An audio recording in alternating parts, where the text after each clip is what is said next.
Hello my viewers, welcome to my YouTube channel. This is Mr. Banda, Mathematics Made Easy. So in today's lesson, we have a question here coming from Mathematics Syllabus D, Ecz, and the question is on the topic functions 2022, coming from the past paper 2022 paper 1. That's for internal candidates. The question is question 19 on functions. Now, before I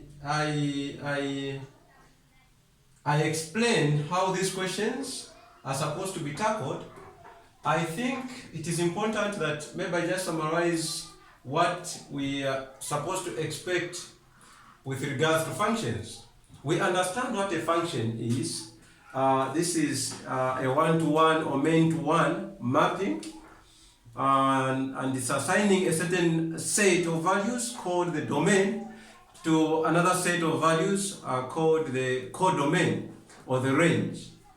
So having said that, we are also supposed to understand that if we are able to map, if this particular mathematical design called a function is able to assign a value of the domain or values of the domain to another set of values called the range, then we can also come up with another function which will be taking back the values of the range to a set of values of the domain, which we call the inverse function.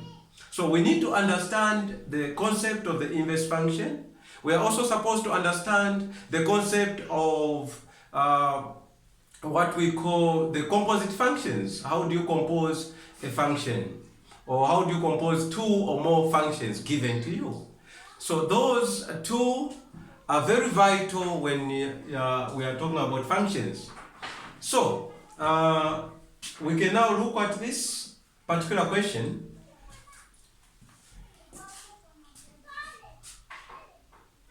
Or maybe also to mention, we are also supposed to understand how we can evaluate the value of a function at a given point. So when the point is given to you, how do you evaluate the value of the function at that particular given point? That is also vital for you to know and take note of.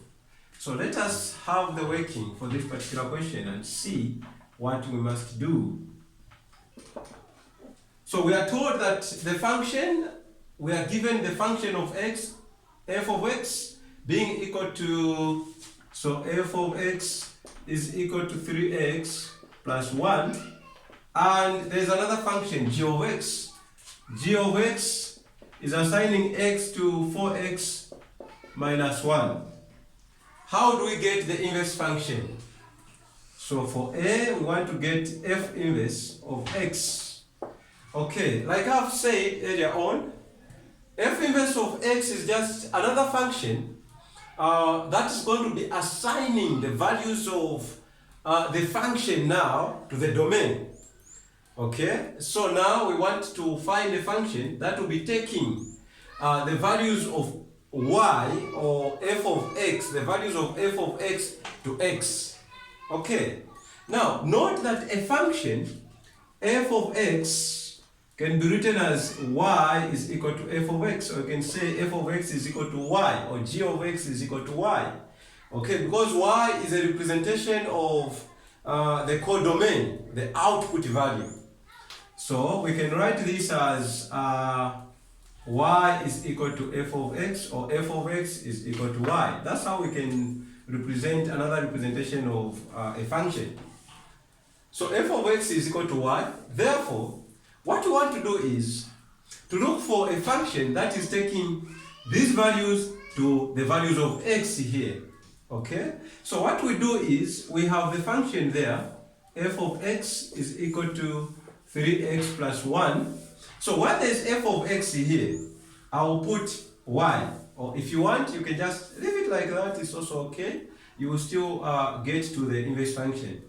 But would rather put y for simplicity purposes. So we'll have y is equal to 3x plus 1.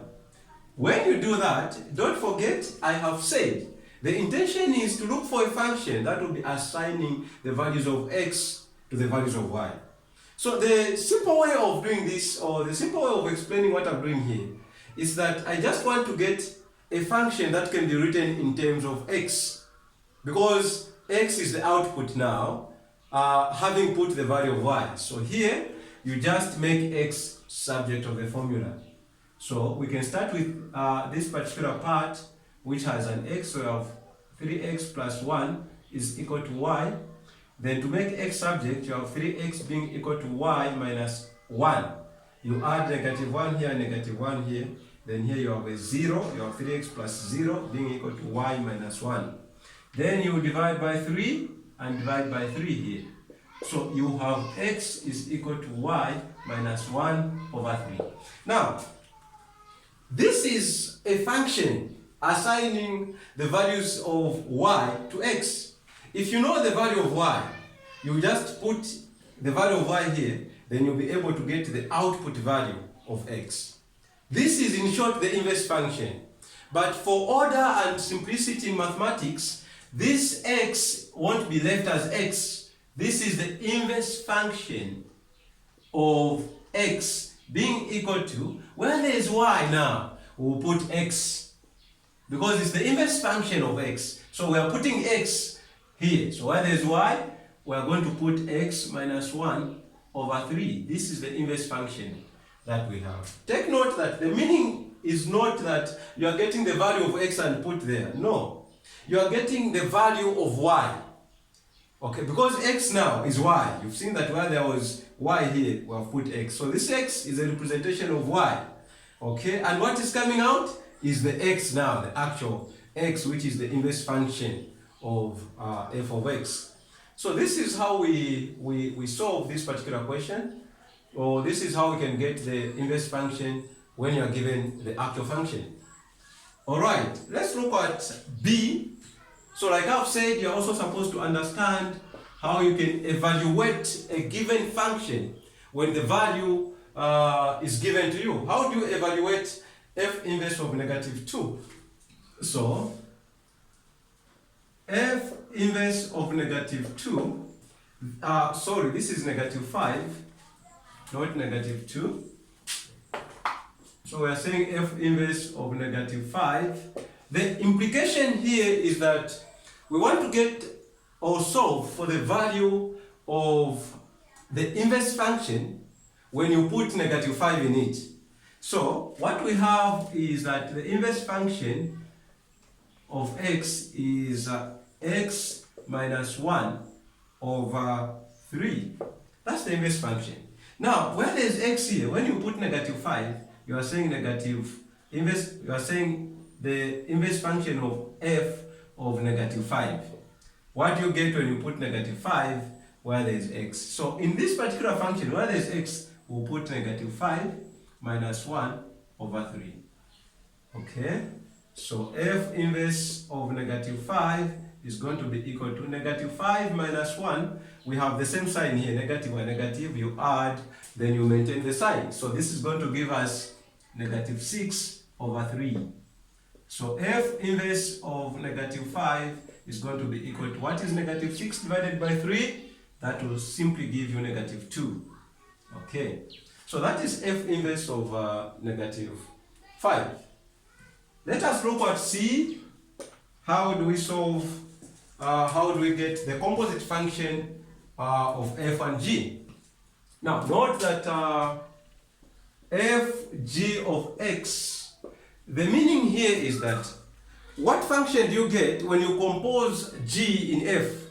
Meaning, where there is x in f, put the function of g. So where there is x in f, put g of x. So note that f of x is equal to 3x plus 1. Okay? Therefore, f of g of x is going to be equal to what?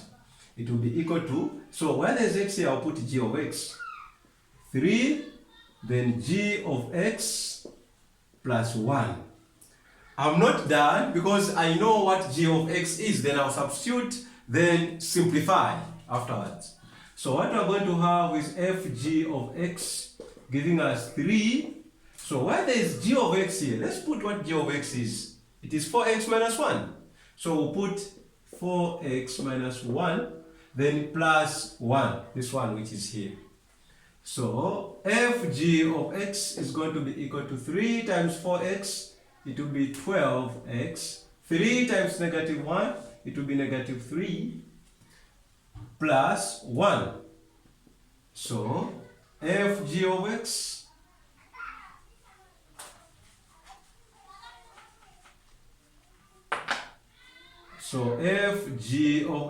is going to be equal to 12x.